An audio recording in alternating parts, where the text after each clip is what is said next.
big topic today, the art of living. I mean, that could mean many things, but hopefully it makes sense. So that's going to be our main topic today, the art of living. What is the aim of life? And how do we live our life in such a way so that we reach that goal? That's hopefully what we'll try to answer today. But before we begin, let's do all the prayers together, the beginning prayers. Om Ajnanatirandasya Jnananjana Chakshurumilitam Yena Tasmai Shri Gurave Namaha Shri Chaitanya Manobhishtam Sthapitam Yena Bhutale Swayam Rupa Ramayam Dadati Svapadantikam Vandeham Shri Guru Shri Yudaparanamalam Shri Guru Vaishnavam Sha Shri Rupam Sajatatam Saranagatam Vidam Sajivam Saragetam Sadhutam Parijana Sahitam Krishna Chaitanya Devam Shri Radha Krishna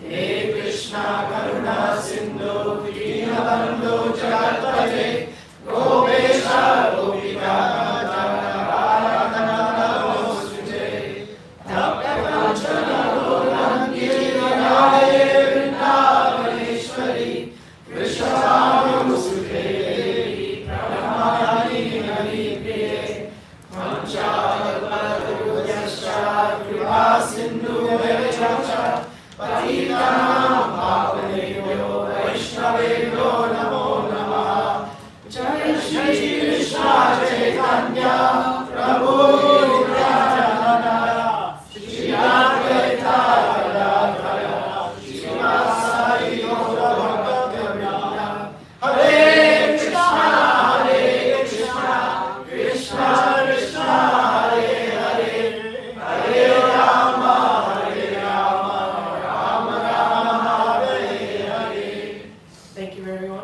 out on this. It's actually quite a nice day today. Went outside, I was like, oh, warm weather again. It's finally warm again, it's nice. So I hope I can convey the message in a way that's understandable, and if I make any offenses knowingly or unknowingly, I just ask that you please forgive me, please correct me, I don't mind. So today we're going to be reading a verse from Chaitanya Charitamrita, Madhya Lila. But I feel like it's important before we go into the verse to introduce the book that we're going to be reading from today, because we don't often talk about verses from the Chaitanya Charitamrita. Now, if you've read the introduction to the Chaitanya Charitamrita, maybe you know the answer to this question. Does anyone know what the words Chaitanya Charitamrita mean? Any ideas? Yes? Chaitanya is the living force, and then Charitamrit is the nectar. What nectar? Your first word was right. So we're getting somewhere. Does anyone know? So I'll give you a hint. Charitamrita can be split into two words, Charita and Amrita. Amrita is nectar. So Srila Prabhupada translates as immortal, so similar meaning, yeah. But what does Charita mean? That one's maybe the hardest word. Character, yes. So when you combine these words, Srila Prabhupada says Chaitanya Charitamrita means the character of the living force in immortality.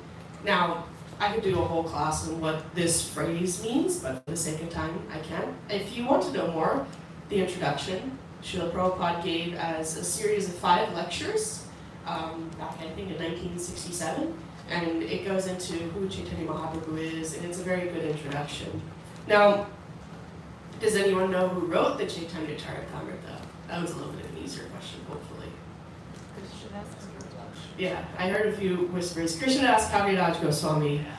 Does anyone know how old he was when he started writing the book?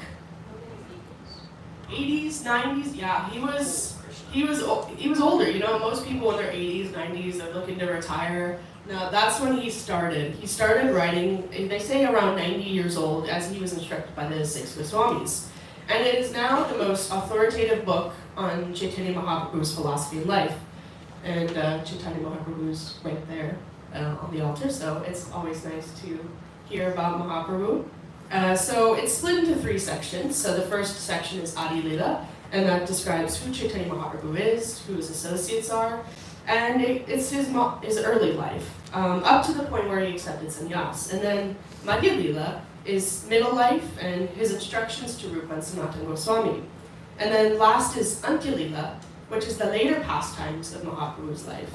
And then one thing I'd like to mention before we begin comes from Srila Prabhupada, where he states in the introduction, actually, Chaitanya Charitamrita is not intended for the novice, for it is the postgraduate study of spiritual knowledge. Ideally, one begins with the Bhagavad Gita and advances through Srimad Bhagavatam to the Chaitanya Charitamrita.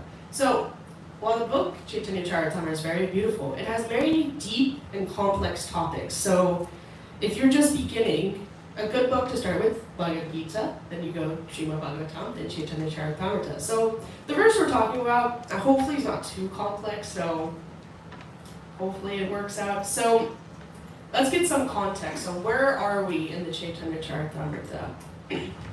So we're going to be reading a verse from the 9th chapter. So in this chapter, it describes Mahaprabhu as he travels to different holy places. So there's a few pastimes, like in this chapter it's described how Mahaprabhu discovered a chapter of the Brahma Samhita in the temple of Adikeshava, and it also describes the defeat of the Buddhist monks. This is a really funny story. Briefly, it's like the Buddhist monks try to trick Mahaprabhu into eating rotten food, but then the bird comes and attacks the Buddhist monks. It's really funny, but you kind of have to read it. So, yeah, but today, the section is verse 245 to 278. Ulupi is the place, and the Tattvavadis are the people that Mahaprabhu are talking to. So, in the pastime, Mahaprabhu, he goes to Ulupi, which is a place where Madhvacharya was born. So he sees this deity of Krishna, discovered by Madhvacharya, and became mad with ecstasy. And then does anybody know how this deity came to be? We read it like a month ago maybe, when we were doing our Chaitanya Charitamrita readings, maybe? It's okay. I have the story here, so I can tell you about it. So, the origins of this deity are that Madhvacharya saw a large boat going to Dwarka, and this boat was in danger. It might have been a storm or something. So Madhvacharya helped save the boat by guiding it to shore, and so the owners wanted to give him a gift. And so as a gift, they gave him a big Gopi Chandan. And as the Gopi Chandan was being brought to Madhvacharya, it broke apart, and it revealed a large deity of Lord Krishna. And this deity has a stick in one hand and a lump of food in the other. The deity was so heavy that 30 people could not lift the deity. But Madhvacharya was able to take the deity and lift it. That's something. So Mahaprabhu saw this deity, and to take the followers of Madhvacharya, they're called the Tattvavadis. They are taking care of this deity, worshipping this deity. And the Tattvavadis saw Mahaprabhu dancing in the temple room in great ecstasy. And they decided to give him a nice reception, see who he was. So Mahaprabhu could understand that these Tattvavadis were very proud. They were proud of their status. So he decided to ask them, the chief acharya, what's the aim of life and how do I go about achieving it? The Tattvavadis were like, okay, dedicate the duties of Varnashram to Krishna. That is the aim of life. Chaitanya Mahaprabhu, he gave various scriptures and evidences, basically saying differently. So the verse we're going to be reading today is one of Mahaprabhu's instructions. So, Chaitanya Charitamrita Madhya Lila 9:263. So, we're used to reading Sanskrit verses, but this verse is actually in Bengali. The whole of Chaitanya Charitamrita is actually written mostly in Bengali. So, we're fortunate that Srila Prabhupada took the time to translate and comment on the Chaitanya Charitamrita so that we can read it. Because previously, had we understood the specific type of Bengali to read it. So it has a little bit of a different meter, so you guys can repeat after me. Karma nindya karma tyaga sarva shastre kahe. Karma nindya karma tyaga sarva shastre kahe. Karma haite prema bhakti Krishne ka guna hai. Karma haite prema bhakti Krishna ka guna hai. Karma nira karma tyaga sarva shastre kahe. Karma nindya karma tyaga sarva shastre kahe. Karma haite prema bhakti Krishna ka guna hai. Karma haite prema bhakti Krishna ka guna hai. Does anyone want to give it a try? कर्म निंदा कर्म त्याग सर्व शास्त्र कहे. Karma nindya karma tyaga sarva shastre kahe. कर्म हित प्रेम भक्ति कृष्ण का गुना है. Karma haite prema bhakti Krishna ka guna hai. Karma निंदा कर्म त्याग सर्व शास्त्रे काहे. Karma nindya karma tyaga sarva shastre kahe. कर्म हाइते प्रेम भक्ति कृष्ण का गुना है. Karma haite prema bhakti Krishna ka guna hai. Karma nindu karma tyaga sarva shastre kahe. Karma nindya karma tyaga sarva shastre kahe. Karma haite prema bhakti Krishna kabunahe. Karma haite prema bhakti Krishna ka guna hai. कर्म निंदा कर्म त्याग सर्व शास्त्रे काहे. Karma nindya karma tyaga sarva shastre kahe. कर्म हाइते प्रेम भक्ति कृष्ण का गुना है. Karma haite prema bhakti Krishna ka guna hai. Karma nidya karma tyaga sarva shastra kahe. Karma nindya karma tyaga sarva shastre kahe. Karma hate prema bhakti Krishna kabunahe. Karma haite prema bhakti Krishna ka guna hai. Now I'm sure everybody knows what this means by now, right? Yeah. Great. No. Well, let's translate it into English then. So does anybody want to read the translation and give a brief summary? I should choose. Rajendra Kumar Prabhu?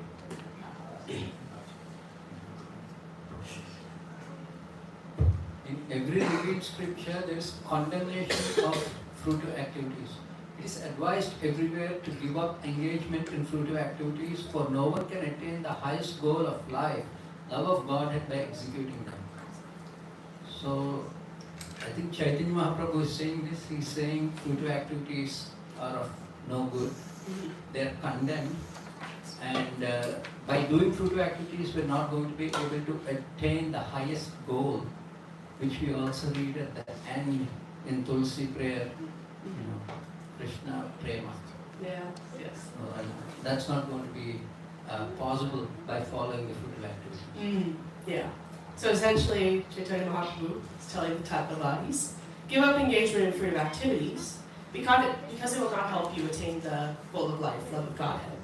So before we dive into the purport, I want to show of hands, who does not know what fruitive activities means? Okay, we got a couple here and there. That's good. I was worried there'd be nobody, and I'd be like, well, my whole next point is a little. But it's so since it's mentioned a couple times, I mean, we should probably go over it, and so we can all get a better understanding, right? So, our fruitive activities with fruit, cutting fruit, eating fruit, picking fruit. Is that? on is when you honor it, it's boga or prashadam. This is true. I like your thinking. Not exactly. It's nothing to do really with fruit, but I like fruit, so let's stick with it. Fruitive activities is kind of one of those words or phrases that kind of devotees use as like devotee lingo. But if you go out on the street and you're like, hey, buddy, what does fruitive activities mean? What? It's not, they might have to think about it a little bit. It's not something that we commonly use, Other words like bona fide, disciplic succession, transcendental. Those are kind of words that we use, but it's not as common to use, even though they're English words. It's very interesting. So, luckily, Srila Prabhupada, he gives us the definition of fruitive activities in Bhagavad Gita 241, the purport. Fruitive activities are the engagements of one's reaction from past good or bad deeds. Essentially, you do something, you get something. Another synonym, I guess you could say, is karma. Karma is actually more of a common word these days. As you can see, these are all real headlines. 6 ways to create good karma. Crystals might be good for your aura, but buying them could be bad karma. They're all real headlines. Okay. They're all talking about ways, reduce your bad karma, get more good karma. This is good, right? We all want more good karma, less bad karma, right? That's what we want. Yeah. We want no karma. Yeah. So reducing bad karma, that should be happening. We should be reducing our bad karma, but we should also be, in a way, reducing our good karma. I guess our material good karma. I guess you have to add that word. Because increasing our good karma, any of the results we get, keeps us on the material platform. When we do materially good benefits or activities like donating to charity, it's not a bad activity, but you're going to get some benefit from doing that activity. Now, this benefit may not come to us in this lifetime. You may have to wait a few lifetimes so it gets down the chain, and then you're like, okay, here's the benefit you got from doing that activity. So you're stuck in that rat race, cycle of birth and death, right? And Srila Prabhupada, he gives the following example. A living entity is forced to act by the different influences of the modes of material nature. He is just like the silkworm, right? We all know what a silkworm is. Who by the thread created from his own saliva creates a cocoon and becomes encaged in it without any possibility of getting out. The living entity has similarly engaged himself in a network of his own different fruitive activities and cannot find a way to get out of it. In that condition, he is always bewildered and repeatedly dies. It's a little morbid, but it's kind of the same principle, right? We're just wrapping ourselves with our different fruitive activities until we're kind of just, we can't move, we can't get out. So we want to kind of break away from those fruitive activities, right? As you can see from the translation, our aim is to transcend that and get love of Godhead. But if we're so focused on material fruitive activities to satisfy ourselves, we can't focus on Krishna because we're so focused on fruitive, getting those results for ourselves. So I just thought I'd, define fruitive activities since we're going to be talking a little bit about it. So we can move on to the purport. Krishna Prabhu, can you please read this section and give a summary? In the Vedas, there are 3 khandas, or divisions, Karma Khanda, Jnana Khanda, and Usana Khanda. The Karma Khanda portion stresses the execution of fruitive activities, but ultimately it is advised that one abandon both Karma Khanda and Jnana Khanda, speculative knowledge, and accept only Usana Khanda, or Bhakti Khanda. One cannot attain love of Godhead by executing Karma Khanda or Jnana Khanda, but by dedicating one's karma or fruitive activities to the Supreme Lord, one may be relieved from the polluted mind, and becoming free from mental pollution. Everything helps elevate one to the spiritual platform. So, when looking at how you're conducting the work and then engaging with the material world, you obviously have Karma Khanda, and then of course you have Jnana Khanda, which Prabhupada describes as speculative knowledge. Ultimately, when you're looking at all those things, they don't get you anywhere. That's the rat. One is the rat race. One is your congratulations. You gave the rat a little bit of brain juice so it can think a little bit more as it runs around the maze. But you're still in the maze. It doesn't really actually help you get out. But on the other side, if you're going and accepting only Bhakti Khanda or Upasana Khanda, and that's your method of going to attaining the love of the Supreme and donating everything in that sense, that is a positive benefit because now you're using a higher plane of thinking. So instead of running around in the maze, you're going on the X and Y, doing Bhakti Khanda, now you're at Z. So you realize, okay, instead of running forward, why don't I just climb over the wall and get out? I like that analogy, using the rat race to keep the analogy going. So, you have 3 divisions. One is karma kanda, execution of fruitive activities. We've already determined that's not going to help us. And then jnana kanda, speculative knowledge. I mean, knowledge is only going to get you so far. It's like somebody who knows everything and then they go out in the world and they have no idea how to apply it. They just know it all up here, but they don't do anything about it. So, Srila Prabhupada recommends is to dedicate one's fruitive activities to the Supreme Lord. Now, he doesn't say to completely give up fruitive activities. He doesn't say that anywhere in the purport. I mean, abandoning karma kanda is abandoning the execution, but executing fruitive activities and dedicating fruitive activities are 2 different things. So, example, if you tell a child to keep quiet, and they're like, okay, stare at the wall for 10 minutes and be quiet. It's going to be a little less effective than if you say, give them something to draw on, give them a little coloring book. They're being very nice and quiet. You can see it's already been half an hour of class and I haven't heard a peep from them. So you could either do the give up and stare at a wall method, or you can dedicate your activities to the Supreme Lord. So the word we use commonly is dovetailing. So an example of dovetailing, that instead of baking something for yourself so that, I really like muffins today, I'm going to make muffins for myself, I'm going to eat the muffins are going to be really good. Instead, you can still make the muffins, but you can make the muffins for Shishini Tagore Nataraj. You can say, oh, I think they'll like blueberries in the muffins. I think they'll like a little crumble on top, and then you can offer them to your deities.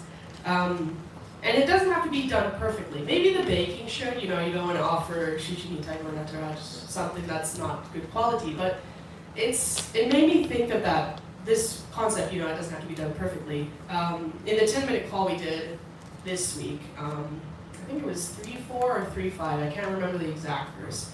Srila Prabhupada quoted a verse from Srimad Bhagavatam. If someone takes to Krishna consciousness, even though he may not follow the prescribed duties in the Shastras or execute the devotional service properly, and even though he may fall down in front of the standard, there is no loss or evil for him. But if he carries out all the injunctions for purification in the Shastras, what does it avail him if he is not Krishna conscious? So, even if we do not do this devotional service perfectly, we're making the effort, right? That's really the important thing. We're trying, we're making the effort. But if we're focusing on the Karma Kanda or Jnana Kanda sections of the Vedas, there are whole sections of the Vedas dedicated just to Karma Kanda.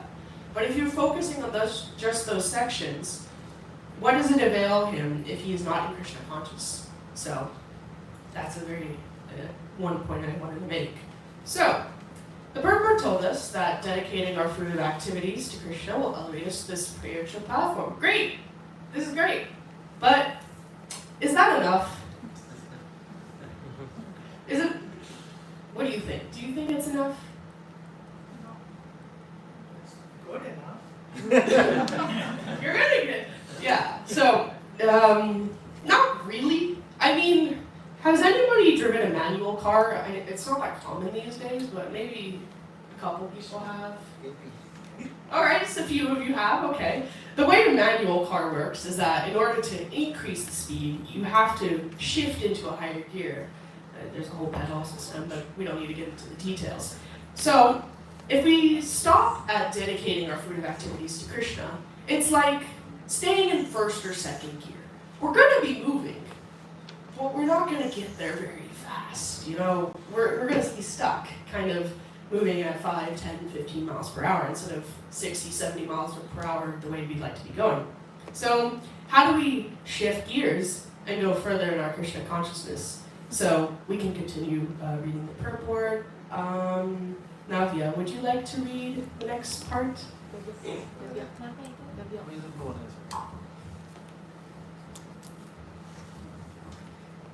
Then, however, what needs the association of a pure devotee? For only by a pure devotee's association can one become a pure devotee of the Supreme Personality of Godhead, Krishna. When one comes to the stage of pure devotional service, The process of Shravanam Kirtanam is very essential.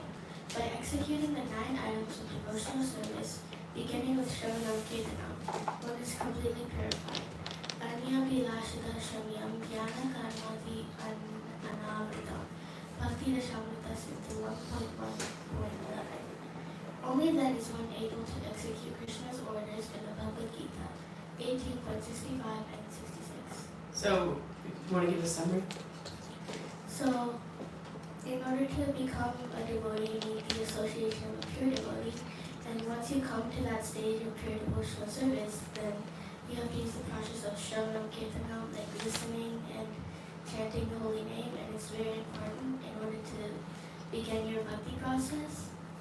And it purifies you. And only then you can do what Krishna wants you to. Yeah, so I guess the key element for shifting into the next gear is association of devotees. In fact, the process of dedicating our results to the Supreme Lord, the first step, is helped by the association of pure devotees. So it's kind of like a,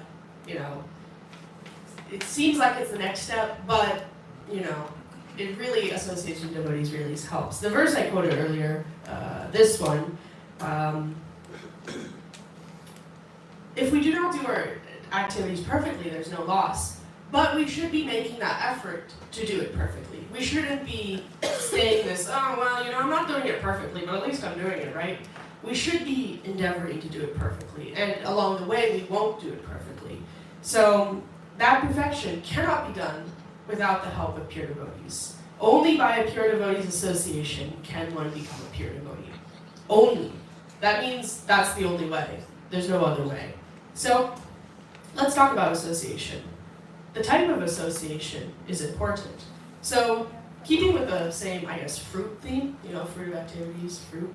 On the image here, you have an unripe strawberry surrounded by ripe strawberries.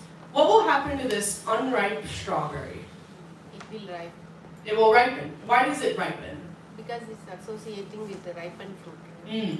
So science tells us that if you put a ripe fruit next to an unripe fruit, there's ethylene gas that is produced by the ripe fruit, and that ethylene gas will help the unripened fruit ripen faster. Now, when I was reading it, I think it's mostly applicable to apples and bananas.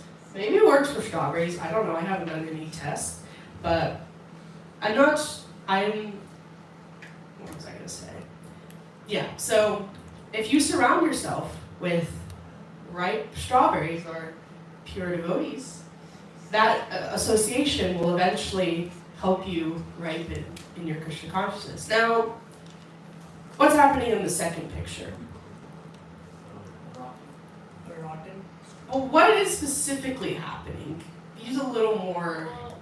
Transferring the bad energy to the good food. Yeah, so the strawberry on the left, it has some sort of mold.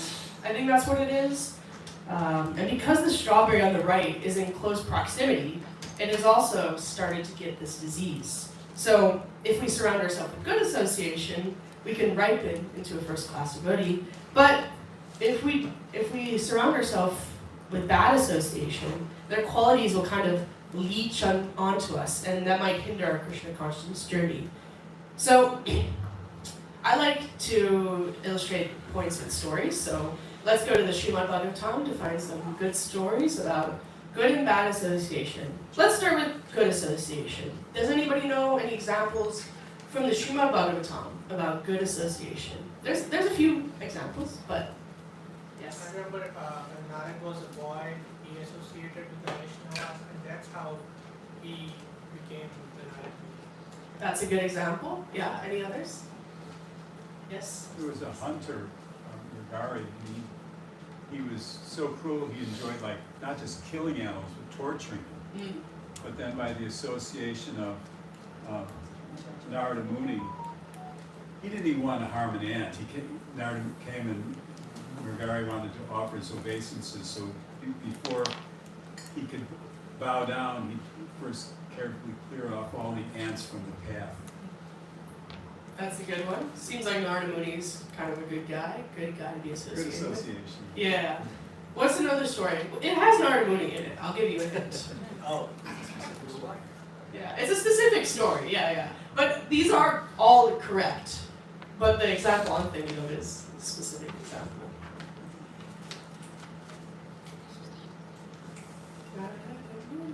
Give us a hint. It's in the Srimad Bhagavatam. It involves a small child. Yes. Come on. Prahlad. Oh, There you go. Good association. Prahlad Maharaj. There's a couple of actually examples of good association with Prahlad. So, this is in 7th canto. When his father Hiranyakashipu went to perform severe austerities, the demigods kidnapped Hiranyakashipu's wife because she was pregnant, and they wanted to kill the child because they're like, oh, this is a demon child, we don't want any more demons. Demigods, demons, eternal fight, etc. However, Narada Muni came on them, and he stopped them. He's like, don't kill the child. This child is actually a devotee. So he brought, Narada Muni brought Hiranyakashipu's wife back to his ashram, and there he spoke about spiritual knowledge. And even though Prahlad Maharaj was in the womb, he was absorbing what Narada Muni taught him. And so he was associating with Narada Muni through his instructions, right? And through this he became a devotee of the Lord. So after he was born, he was returned to Hiranyakashipu, and Hiranyakashipu wanted him to be a nice, good demon king, learn about economics, politics, warfare, all the good stuff, right? So he sent him to school. And Prahlad, of course, he wasn't interested. He knew the aim of life. It was not economics, politics, or warfare. I'll give you a hint. So when his father asked him, what have you learned in school? He said, a man engrossed in the material consciousness of duality, thinking, this is mine and that belongs to my enemy, should give up his household or life and go to the forest to worship the Supreme Lord. He didn't learn that in school, I'll give you a hint. He learned that from Narada Muni. Now, this made his father very angry because he was not learning the economics, politics, and warfare. So he sent him back to school. And his teachers tried to drill in him the actual subjects they were teaching. But one day, the teachers were not there. I don't know where they were. Prahlad Maharaj, he actually began to preach Krishna consciousness in the school, to his schoolmates. You can see right there. And by the association of Prahlad Maharaj, who was a pure devotee, all his class friends, who were the sons of demons, they became devotees like him. So we can see how good association transfers from one to another. So that's how it's nice. So what about bad association? There's a few examples. I'll give you a hint. I'm not talking about Ajamil, which is a good story, or Bharat Maharaj. Those are two very good stories and examples of bad association. But I'm thinking of another story. Was it I believe it was the maidservant that influenced KK to That's a good one. That's a good one. But not the story I'm thinking of. That's also a good one. Krishna's son, he had a son, Narakasura, I think. Oh, yeah. I was reading about that one, yeah. That's not the story I'm thinking of, but that's a good one. Can you give us a hint? It's in the 10th canto. Okay. Yes. Kamsa and his Dvigi ministers. Good job, Prabhu. So, yeah. So this is from the 4th chapter of the 10th canto. So right now, I think we stopped at the 3rd chapter in our weekly Srimad Bhagavatam call. So we're going to get to this chapter. So after Krishna appeared and Vasudeva brought Krishna to Gokul, he brought back the female child who was actually Yogamaya and back to Mathura. Now Kamsa knew that the 8th child was going to kill him. So he heard that the 8th child was born. So he rushed to the prison. And even though Devaki begged Kamsa to spare the female child, Kamsa, he attempted to kill the child.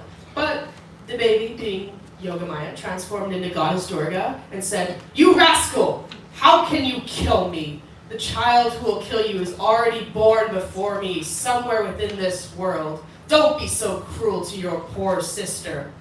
So, that's kind of scary words to hear, right? So after hearing these words, Kamsa became a little afraid, and he actually released Vasudeva and Devaki. and they had a really nice conversation. They were talking about transmigration of the soul, misidentification with the body, all about our duties, stuff like we would talk about. They were having a great conversation.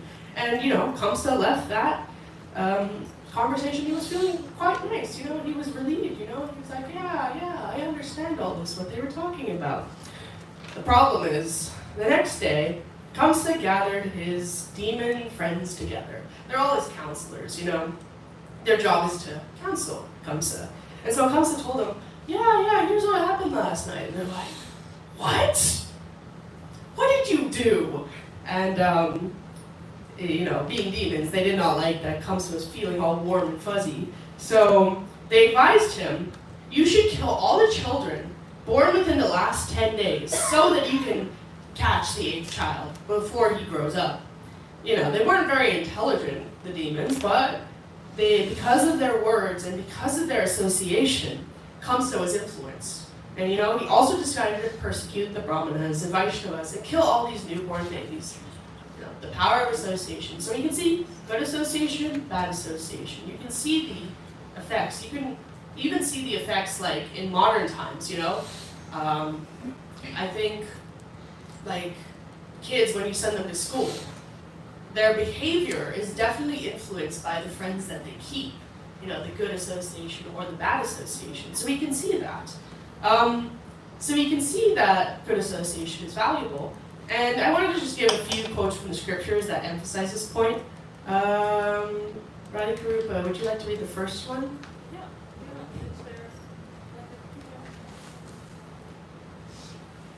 The verdict of all revealed scriptures is that by even a moment's association with the pure devotee, one can attain all success. C.C. Madhya Lila, chapter 22, verse 54.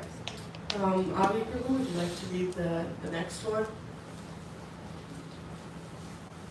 All the different kinds of worshippers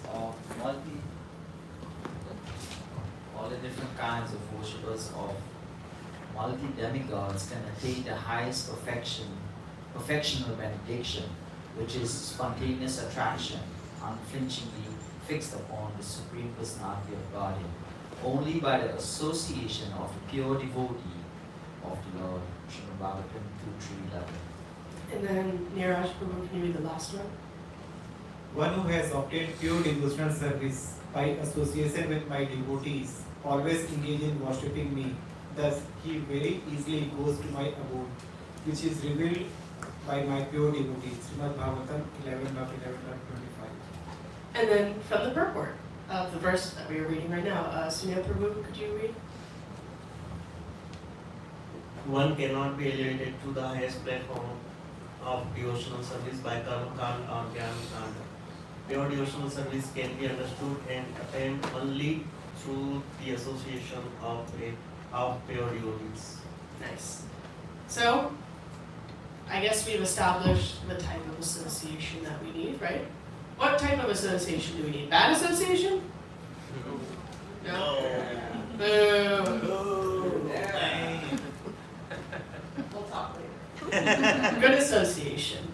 So, I want to talk about something that I think is crucial to getting the most out of devotee association, and that is quality. The quality of good association. There's a difference between being with devotees and associating with devotees. So to illustrate this, I want to share some personal anecdotes from my life. So when I was growing up, I grew up in Alachua. For the youth, they had a weekly Bhagavad Gita study program. It's the youth would get together, they read a verse or two from Bhagavad Gita, they read the purport, they discuss for an hour, and then we'd have prasadam afterwards. It was a good time. Sometimes, though, there would be some weeks where out of the 15, 20 or so people that were at this study, I just felt sometimes that the association was lacking. I was around devotees, but there would be conversations, little groups of conversations of people, and they'd be all talking mundane topics. They'd be talking about, whatever teenagers talk about, school, life. TikTok. TikTok was not around when I was a teenager. I'm a little bit old, okay? Facebook. Yeah, it was more like Facebook and Instagram back in my day. So I found it hard to find a person to quality conversation with. Now this wasn't all the time. This was just some of the weeks. I still think it's important. Great, it was a great program for the youth to get together, engage in some sort of devotional service. But I was also a shy kid. I didn't make friends very easily. I could have made the endeavor to make the conversation quality, but that was just not my nature. But then I would go home, right? And my dad, he was usually sitting in the dining room or the living room doing something. And the first thing when I walked in the door that he would ask me, what did you learn about today at Bhagavad Gita study? And that's kind of just we'd have a 5 to 10 minute conversation. And it's not necessarily quantity, but quality. Because I felt like I got more out of the one conversation with my dad than the 15 conversations I had over there, because we were talking about Krishna conscious topics. So that was nice. It was nice growing up. And my dad was definitely good association, good influence. You know, he had me chanting japa. He had me reading. He was usually like, okay, what book are you going to read this month? And I would read Perfection of Yoga, Nectar of Instruction, one of those books. So it's important to have good association, especially if you're like a kid growing up. So also though, growing up, you know, he encouraged me to chant. That doesn't mean my chanting was steady, you know. Some days 4 rounds, some days 0 rounds, some days, usually about the after days, I get up to 16, but you know, it was a little hit and miss, right? So there was, after a few events that happened in my life, I stopped chanting altogether. I stopped actually going to the temple altogether. The reason for that was COVID, but there were other underlying reasons for that as well. So eventually, I moved to Orlando in 2021. That was so long ago. And I started going to the temple. I think after a year I came, because I was just out of the devotee association, and I just needed a little push. And I went to Puerto Rico with different devotees, and they were going around making New Year's resolutions. And then my New Year's resolution was to start going to the temple, because I had not been going to the temple. It seems very small, but for me that was a lot, because I wasn't doing a lot. So, and I began association with the devotees here. After a bit, again, I'm shy, I don't make friends very easily, but after a while I did start making friends. And I can confidently say that the quality of devotee association here has improved my bhakti yoga. I've gone from chanting 0 rounds a day, 16 rounds a day, engaging in service, you know. It's been great. I mean, I can't say anything bad about it. So when we have that quality association with devotees, when we're eating prasadam together and discussing those spiritual topics like, oh yeah, well, what did you think about class today? Oh yeah, it was okay, you know, but here's what I learned, you know?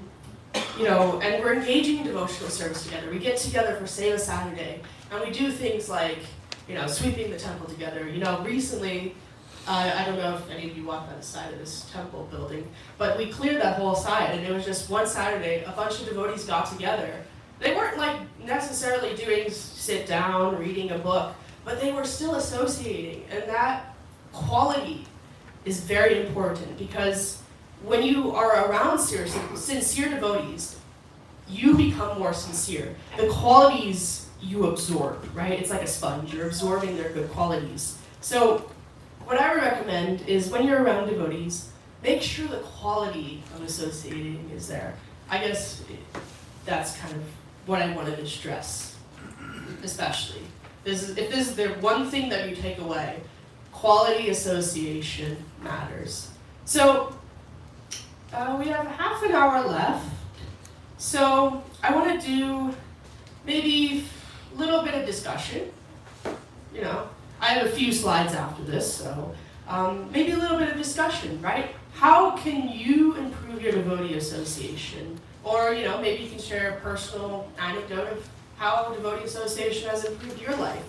But I would like to see examples of how we can improve devotee association. So I'll leave the floor open for comments. Hopefully somebody has something.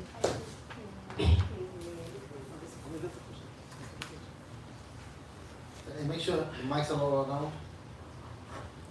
Even if you came late, this question is very easy for the past 1 year. It's been more than 2 years I've been here. I know, thank you. How can I improve my devotee association? I'm in and out, unlike you, Marisha. You were all the way in. And I always put it on Krishna and say that I'm chanting, but then my chanting is not regular. So this is what I would ask Krishna to bless me with, is to be able to chant regularly a particular number of rounds, how many ever I'm capable of. Well, Krishna knows how many. It should be 60 as far as I know. That is something that I would ask. That's all. Thank you. Thank you.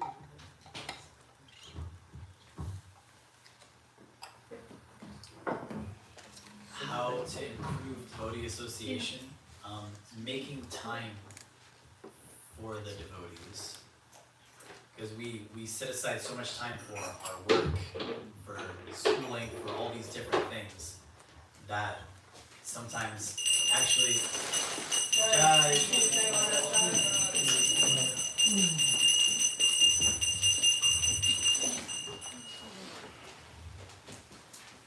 that we end up neglecting actually hanging out with the people that would be good for us. So how would you go about doing that? Like maybe give an example? An example? Yeah. There's one example. It hasn't been the best. I haven't been the best at it, but every Saturday when I come to the temple, I tell Oscar, and then he comes to the temple too. It'll happen eventually. That's a good idea though. Yeah, you're like, hey, I'm coming to the temple. You free? You know, we can hang out at the temple together, you know? No, it's not are you free, it's come now. I like that, yeah. All right. Yes? I guess there's more of an idea, and it's something that I enjoy personally. And unfortunately, because I work on Sundays, I'm unable to make like 4 to 5 when we're doing kirtan.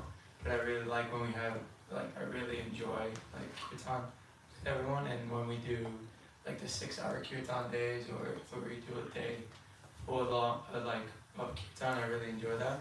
So I think if, as a community, we can start to do that more often, where we have maybe a couple hours where we do kirtan, I think that would be awesome. Yeah. Kirtan, where everybody is absorbed in chanting the holy name. It doesn't matter, like, if this singing is top quality, it doesn't matter if the melody is the most elaborate. But if everybody is absorbed, it makes for really good kirtan. That's the potency. It's really nice to have good quality kirtan.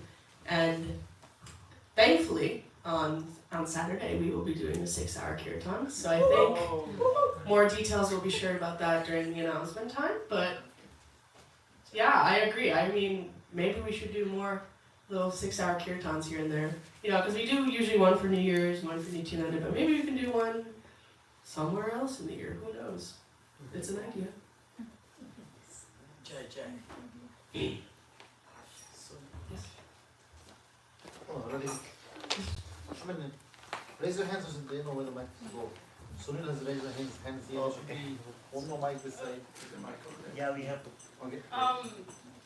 Yeah, so, I don't know, whenever we were in India, like, the quality of the association there was just very amazing, and I guess something to improve my own devotee association is, like take on that responsibility myself to actually take my sadhana seriously, because, like, something that I noticed with, like, a lot of the devotees that we encountered is that just, like, Krishna conscious talks and, like, Srila Prabhupada, they're always just incorporated into their speech, like, and it's just, like, very much a lifestyle for them. Like they've mastered just like making everything about Krishna and just like even like their jokes, they're like sometimes like make jokes and stuff, and it's just like, I don't know, it's this very interesting, unique way, but it's also just a result of yourself being serious and deep in your own sadhana bhakti.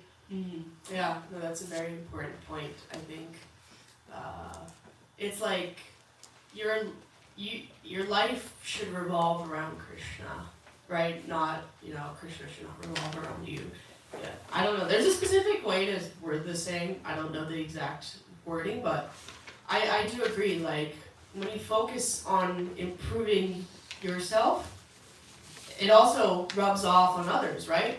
So, like, for example, I at one point was chanting, I think, 8 rounds during the weekdays and 16 during the weekends, which was pretty good, but it wasn't, a full 16.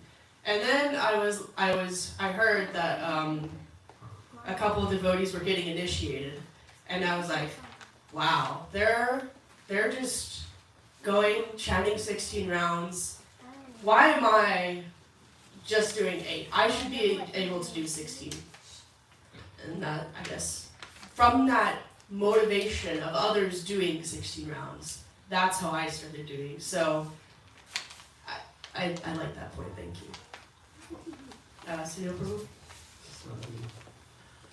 So, you mentioned about quality, and I really appreciate whatever the association I have got in last 1.5 or 2 years, and I believe I have learned a lot of things after coming here regularly.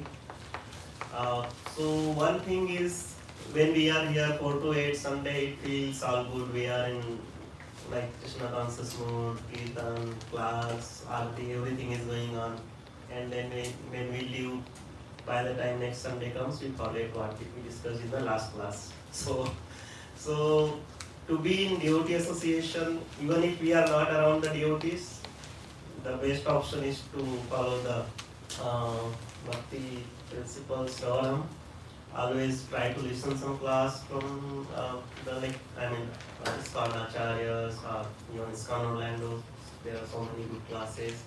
So that way we can always, even though we are in temple or not around the devotees, we can still listen to that conversation and the points what the Acharyas are explaining from Srimad Bhagavatam, Bhagavad Gita, Chaitanya Charitamrita.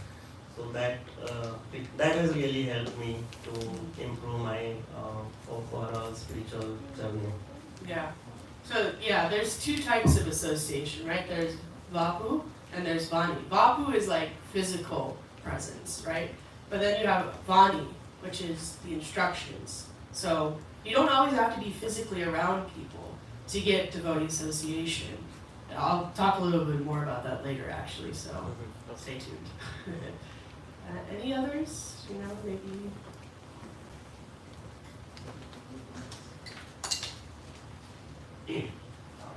Maybe a good way to improve your devotee association is if there's a devotee that you're speaking to and they're maybe a little more advanced than you, talk to you, ask them practical questions about how to improve your service and how to improve your Krishna consciousness. So they might be able to relate to you where you are at that point. Yeah, no, that's a very good point. Always inquire. Even if you're like more advanced, like you can still inquire. There's always something more to inquire. So inquiring, that's a good point. I feel like we could have a few more responses. Not responses from the back this time. What about devotees from the front of the temple room? Anybody got any ideas? She came from back to front. True. Rishikesh is going first. After Rishikesh can be Shidulsi. If you want to improve this association, already improved. So something that I'm trying, because we can't. So first thing is one thing which is constant with me is my mind. My mind is going in different directions. So what I'm trying to do is orient it towards learning more about like from books, and that is an association that is going to be there with me all the time. And surprisingly, my YouTube feeds have also changed because I'm doing this. So Yeah. No, thanks.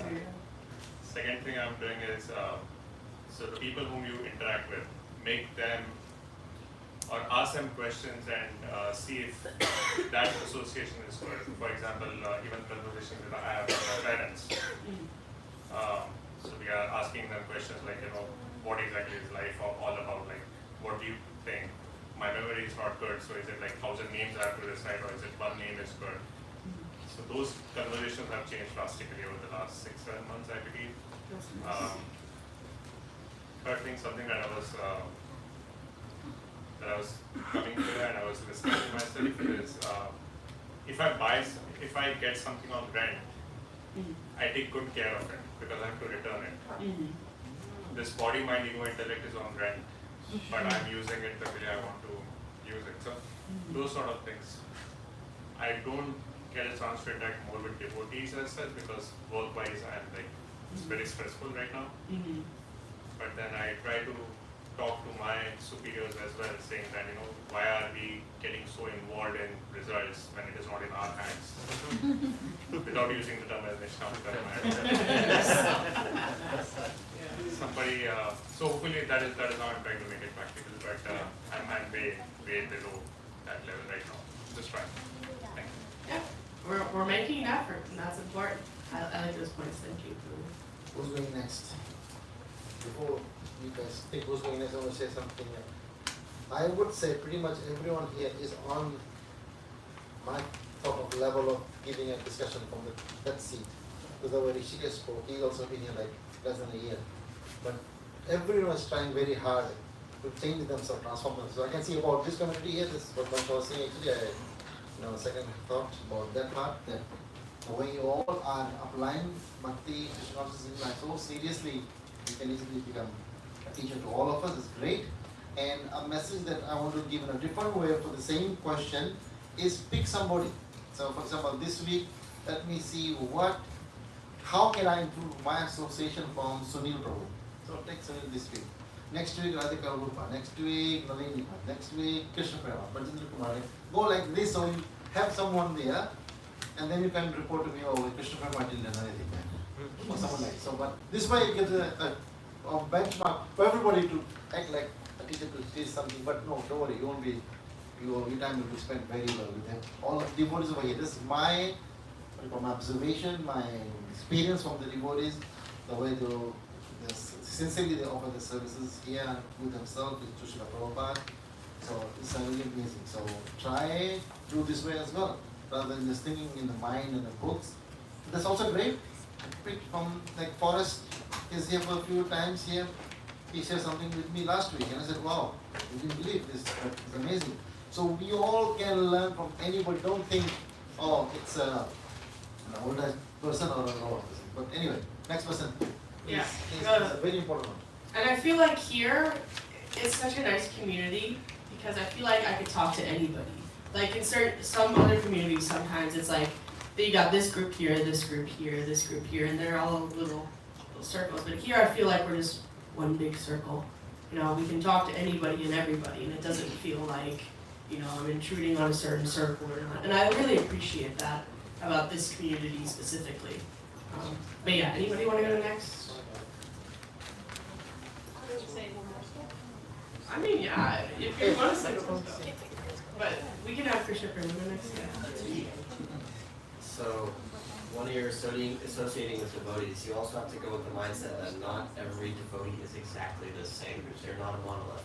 We already talked about it briefly in terms of how you, if you approach someone who's more senior to you, asking them to, I think that mindset is extremely important. I'll treat certain devotees, friends that I have differently than others. Some of my seniors, I'll talk to them in different ways. I talk to some of my closest friends and I call them, "Oh, Prabhu." They'll look at me like I'm an idiot because that's a different type of relationship. So you have to understand what type of relationship you're cultivating because some require different energies. Just because if someone's an introvert, you have to do a little more legwork to get that kind of that similar effective association. Versus someone who you know you're approaching an expert, all I have to do is breathe in their direction and they'll start associating with me freely. So you also have to have that mentality as well. Association is also something that devotees tend to use more versus the general public. We'll just like hang out with them or something along those lines. But putting that endeavor to each relationship to what it specifically needs and not just, I'm going to go, Hare Krishna Prabhu, how are you? Good, business transaction done, next devotee to associate. Give it your own personal flair, give it your personality. I like that, yeah, yeah. Yes, Navya? So when I first came to the community, I didn't really know anybody, but then I met someone. And she's been like a really good friend, and we also like, we do kirtan stuff together, and we like learning the karatals together, and we give each other tips. And basically, like when we want to start something new, we like talk about it to each other, and then basically we don't do it alone, we just do it with a friend, which makes sure that we actually keep it consistent and going, and that it actually works out well too. Yeah. And it's just really nice to have someone to do it with, because it just makes it more fun, I guess. Yeah, that is true. That is true. More fun. Yeah. Yeah, I mean, it's always good to do it with another person, right? Yeah, I agree. Maybe a couple more people? Yes, Navya? So yeah, like basically like once Navi came, like I actually had someone to like talk to and relate to. Cause in case you couldn't notice, everyone around here is much older. Maybe like 10, 12 years old. And then it was like nice having someone who I could like talk to about everything. And then one time me and Navya like talked about like, I forgot what it was called, like we didn't eat or drink anything for a full day, and we chanted Nirjala Ekadasi. Yeah, they did it. And I think like she's been like a really good like influence, and yeah. Nice. Yeah. Always good to have devotee friends. Like growing up. Yeah. Yeah. Like I said, I had a hard time making friends, but I did have friends. I wasn't a complete loner, and the devotee friends that I had was really important, and I think that really helped me in my Krishna consciousness. And we're still friends today, so, you know.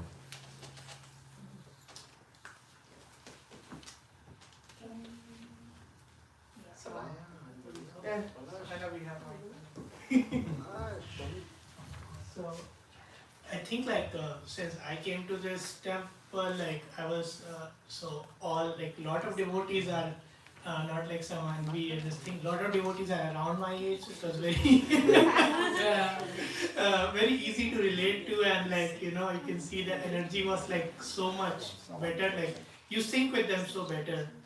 So I feel like you know because I was in Boston before, and like everyone was so elder and like it's good like to inquire and stuff, but like someone was saying like you know you have the like association of like devotees around your age, and you can have more fun in learning with them, and then like you're growing together. So I wish like you know like some of the things that we have been doing is our Seva Saturdays. That was like a very good improvement that you know we all did, and then I think like the home programs, I feel like that's also a very good way to connect. And then if we could do like you know that's definitely one of the way we improve our association, because like Indian mentality is very hospitable. So we like everyone likes to like just please come to our home, like you know everyone like loves to invite people. So you know that's a good way. Yeah. No, this is all good. Good discussion. Good ideas are shared, and maybe you guys can discuss. Oh yes, Prabhu, please. Yeah. So, everything that's been said about association with devotees and making devotee friends, doing things with devotees, it's all very important. We should also know that if we're ever in the circumstances where we're without the association of devotees, actually we're never alone. Prabhupada came to America, he left behind all his god brothers, all devotee association, came to a place where he didn't know anybody. but he said he was never alone. He always had the order of his spiritual master. The spiritual master was always with him. And Prabhupada actually made his own association by his preaching. He created a whole society of thousands of devotees, and he very much enjoyed their association as they accepted him as their spiritual master and became devotees by his influence. Yeah, that actually brings me to my next point. How do we associate with Srila Prabhupada?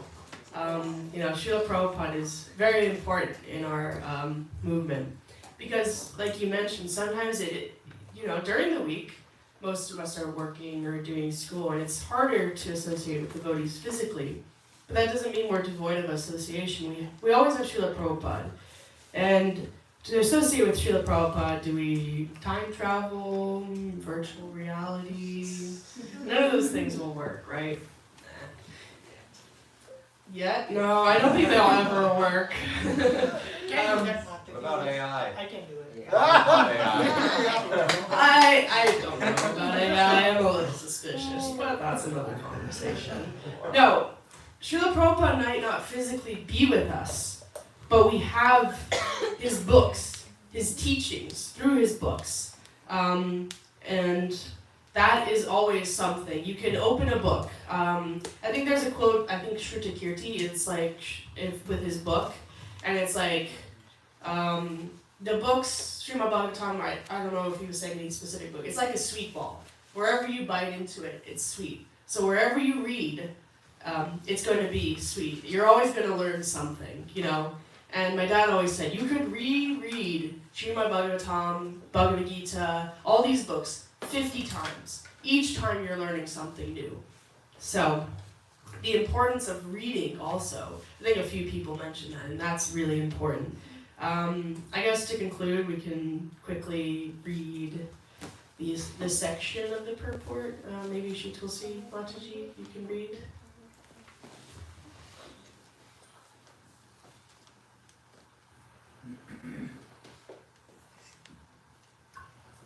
Chaitanya Charitamrita Madhya Leela 9.263, purport by Srila Prabhupada. The ripened fruit of Vedic knowledge, Srimad Bhagavatam is the supreme Vedic evidence. In Srimad Bhagavatam, Canto 1, Chapter 5, Text 12, it is said, knowledge of self-realization, even though freed from all material affinity, does not look well if devoid of a conception of the infallible God.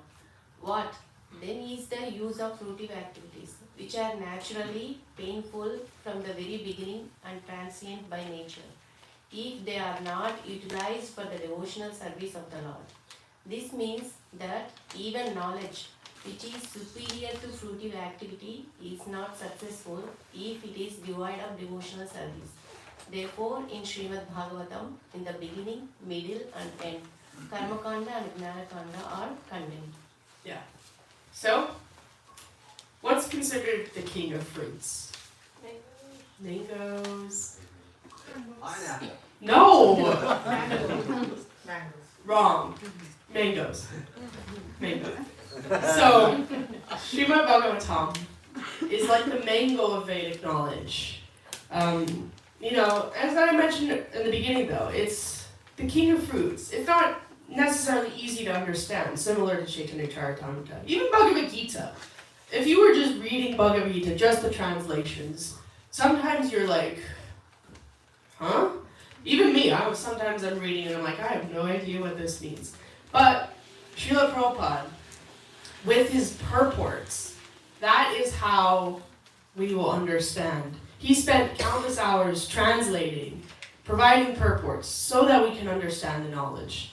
And so we should always endeavor to associate both with devotees physically, but we should not neglect our association with Srila Prabhupada. Even if you're in a community where you're seeing devotees every day, you still need to associate with Srila Prabhupada, preferably every day, read a verse, read a purport, that's every day, read a couple more, that would be nice. For example, as a community, we read on Zoom twice a week, we read Srimad Bhagavatam and Chaitanya Charitamrita, and it's a nice way to get together and read Srila Prabhupada's works. So, just want to give a quick summary, how I meant to do. little animations on this. But what is the aim of life based on these 3 verses? Bhakti Kanda is better than Karma Kanda and Jnana Kanda. We should be dedicating our fruitive activities to the Supreme Lord. We should be having the association of devotees, with emphasis on being qualities important. And we should be studying the ripened fruit of Vedic knowledge, Srimad Bhagavatam, Bhagavad Gita, etc. So that's kind of the 3 main points I want to stress.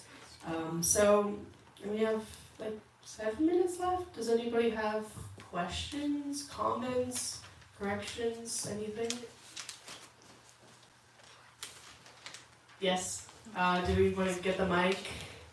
That guy, yeah. Dr. was raising his hand. I have a question. Look at these pictures. Oh my God. It's so nice, isn't it? This is on our Facebook page, actually. Yeah, I like this outfit a lot. It's very beautiful. My first question is basically, what's the red dot on each slide? It's the theme. It's like this is like a wood theme. It's a And I rice guess- fruit. Amazing, Yeah, it's just part of the design, I guess. Well, anyway, that is amazing. The whole presentation was really amazing. So like I always say next level, but if there's another level, next level. Amazing presentation, incorporating every aspect of understanding and including everyone. We all very inclusively, participating in this discussion and the importance of how you mentioned that we always need to learn, and to learn we need a teacher, and the teacher could be from level 5 years old, from Prahlad Maharaj level, which some of us could be here on this level, like young kids also can teach us a lot of things, and I wish you were nicely quiet. There's also something you can learn, how to behave in a class, like that, that is good. And from other older devotees, and we are so glad I want to mention that we were Srila Prabhupada disciple here. His name is Vishwanath Munda Prabhu. Hari Bol, can have a round of applause for him. We are so lucky to have him here visiting us, however his health permits. I know, is the leg good, Prabhu? It's improving. Improving. Nice, amazing, yeah. So it's so nice that we have associations of Prabhupada disciples and other devotees who are just as strongly wanting to serve Srila Prabhupada. So that is amazing that we all are doing, and your class was amazing. And I remember how Marisha used to come. I wasn't sure because she always used to sit here. There's a door here, there's a door there. She could be leaving any moment. But she came forcefully, now she's in there. So it's amazing, Marisha. Thank you very much for this class. Hare Krishna. Can you say something? Oh, Marisha, that's so nice. Thank you so much. Always engaging and everyone in the class, and really it's a nice thing to learn, and whatever you do for Shri Srinivas Maharaj and Srila Prabhupada for this temple, this is really amazing. And then how you started, and then you always wanted something. And I always see that when you are ready, then you take that service. So I really like that, because when we are not ready, just learn from others and then slowly. So Marisha is the example that she doesn't jump into something, and slowly she goes. So thank you so much. Hare Krishna. Yeah. That's all we can do. We can just make the effort. We can just keep trying. And she wasn't feeling well this week. Some of you are not feeling well still. But yesterday I saw her. What are you doing here? This is my evening service. I said, oh, you could have taken a break, but she came for the evening service. And today she could also have changed the class to some other date. But she tried to feel better, so no one else gets sick here. But we all want to get sick with it. Krishna consciousness. The Prabhupada said this Krishna consciousness is contagious. That's why she wants to give everyone to give a class. So, being here today with us. Hare Krishna. Yeah. Feeling better. Wednesday was not very good, but we're getting there. But yeah, I didn't have an excuse. I was feeling better, so I was like, well, I don't have an excuse, so. Anybody have any questions? Yes, Sunil Prabhu. No. So, Mataji, question related to Prahlad Maharaj story you were telling. So, when the demigods were taking Prahlad Maharaj's mom, and then they wanted to kill him. But Narad Muni said, like, no, he is already a devotee. So whether he was a devotee before only or after listening to the instructions of Narad Muni. I'm not entirely sure, so if I'm wrong, somebody please correct me. But I think, as we're a soul, we have a certain, some are born as, animals, plants, and human. We have a human form of life. So we all, have certain karma that we bring into our next life. So maybe Narada Muni could know that, he would become a devotee. And definitely, though, Narada Muni's instructions definitely had an impact because he was learning beforehand, and before his father could have an influence, he already had the good quality association, so he had already gotten the knowledge. So I don't know though exactly. I'd probably have to read more Srimad Bhagavatam to fully answer that question. So yeah. I think what I heard about that is Narad Muni said the words were like, he will become a very great devotee of Lord Vishnu. Yeah, that sounds right. Yeah.